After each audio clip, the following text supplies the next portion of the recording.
বাংলাদেশে জুলাই-আগস্টে ছাত্র জনতার আন্দোলন চলাকালে সেনাবাহিনীর সঙ্গে কথা বলেছিলেন জাতিসংঘের মানবাধিকার বিষয়ক হাইকমিশনার ফলকার তুর্ক। কিন্তু তখন তাদের মধ্যে কি আলোচনা হয়েছিল তা জানা না গেলেও সরকার পতনের ৭ মাস পরে এসে তা নিয়ে নিজেই মুখ খুলেছেন জাতিসংঘের মানবাধিকার বিষয়ক হাইকমিশনার। সম্প্রতি বিবিসি ওয়ার্ল্ড সার্ভিসের হার্টটক অনুষ্ঠানে ফলকার তুর্ক কথা বলেছেন।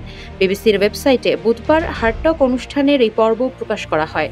সমসাময়িক বিষয় নিয়ে সাক্ষাৎকার ভিত্তিক এই অনুষ্ঠানে ফলকার তুর্কের সঙ্গে কথা বলেন বিবিসির উপস্থাপক স্টিফেন সাকার। সেখানে জাতিসংঘের মানবাধিকার বিষয়ক হাইকমিশনার ফলকার তুর্ক জানান, জুলাই-আগস্টে ছাত্র জনতার আন্দোলন চলাকালে দমন পীড়নে অংশ না নিতে সেনাবাহিনীকে সতর্ক করার পর সরকার পরিবর্তন হয়েছিল। হার্টক অনুষ্ঠানে গাজা, সুদান, ইউক্রেন সহ বিশ্বের বিভিন্ন দেশের পরিস্থিতি তুলে ধরে স্টিফেন সাকার ফলকার তুর্ককে বলেন, আন্তর্জাতিক আইন ও মূল্যবোধ মেনে এসব পরিস্থিতি সমাধানে জাতিসংঘকে ক্ষমতাহীন মনে হচ্ছে। এর জবাব দিতে গিয়ে উদাহরণ হিসেবে বাংলাদেশের প্রসঙ্গ উল্লেখ করেন ফলকার তুর্ক।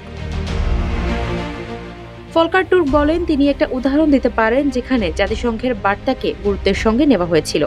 এরপর তিনি বাংলাদেশে জুলাই-আগস্টে সেখানে ছাত্রদের ব্যাপক বিক্ষোভের প্রসঙ্গ টানেন। বাংলাদেশে তখন শেখ হাসিনার সরকার আমলে ছাত্রদের আন্দোলন দমনে ব্যাপক নিপীড়ন চলছিল উল্লেখ করে তিনি বলেন, তাদের জন্য বড় আশার জায়গা আসলে ছিল আমরা কি বলি, আমি কি বলি, আমরা কি করতে পারি এবং আমরা ওই পরিস্থিতির উপর আলোকপাত করি। আমরা প্রকৃতপক্ষে সেনাবাহিনীকে সতর্ক করি, যদি তারা এতে জড়িত হয় তার অর্থ দাঁড়াবে তারা হয়তো আর শান্তিরক্ষী পাঠানোর দেশ থাকতে পারবে না। ফলশ্রুতিতে আমরা পরিবর্তন দেখলাম। ফলকার তুর্ক বলেন, অধ্যাপক ইউনূস যখন অন্তর্বর্তী সরকারের প্রধান উপদেষ্টার দায়িত্ব নিলেন, তিনি আমাকে তাৎক্ষণিকভাবে বললেন জাতিসংঘের একটি অনুসন্ধানী দল পাঠানো যায় কিনা বা পরিস্থিতির ওপর গুরুত্ব দিতে পারে কিনা। সেখানে যা ঘটেছে তদন্ত করতেও বলেন ইউনূস। আমরা এগুলোই করেছিলাম এবং এটা কার্যত সাহায্য করেছিল। তিনি আরও বলেন, তিনি গত বছর বাংলাদেশে গিয়েছিলেন। তারা একটি অবস্থান নেওয়ায়, কথা বলায় এবং তাদেরকে সহযোগিতা করায় ছাত্ররা তাদের প্রতি খুবই কৃতজ্ঞ ছিল। সারা বিশ্বে যুক্তরাষ্ট্রের আন্তর্জাতিক উন্নয়ন সংস্থা ইউএসএআইডির সহায়তা বন্ধের বিষয়ে ফলকার তুর্ক বলেন, এই সিদ্ধান্তের সঙ্গে সঙ্গেই বিশ্বের সবচেয়ে ঝুঁকিতে থাকা মানুষগুলোর উপর এর প্রভাব পড়েছে।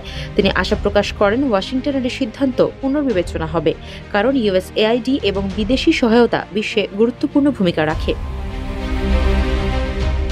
সুদানের প্রসঙ্গ উল্লেখ করে ফলকার তুর্ক বলেন, সিরিয়ায় মানবাধিকার পরিস্থিতি নিয়ে যারা কাজ করছেন তাদের সঙ্গে নিয়মিত যোগাযোগ রাখা হচ্ছে। পাশের দেশগুলোতে থাকা সহিংসতার শিকার মানুষগুলোর সঙ্গেও যোগাযোগ রয়েছে। সিরিয়া ও লেবাননের ক্ষেত্রেও এটা রয়েছে। ইউক্রেন যুদ্ধ প্রসঙ্গে তিনি বলেন, এই যুদ্ধ বন্ধ করতে তারা নিরলস চেষ্টা চালিয়ে যাচ্ছেন। ফিলিস্তিনে গাজার পরিস্থিতিকে বিপর্যয়কর উল্লেখ করে ফলকার তুর্ক বলেন, সেখানে যা ঘটেছে তা নিয়ে সবাই উদ্বিগ্ন। আফসারা নাজ, নিউজ ডেস্ক, ইত্তেফাক।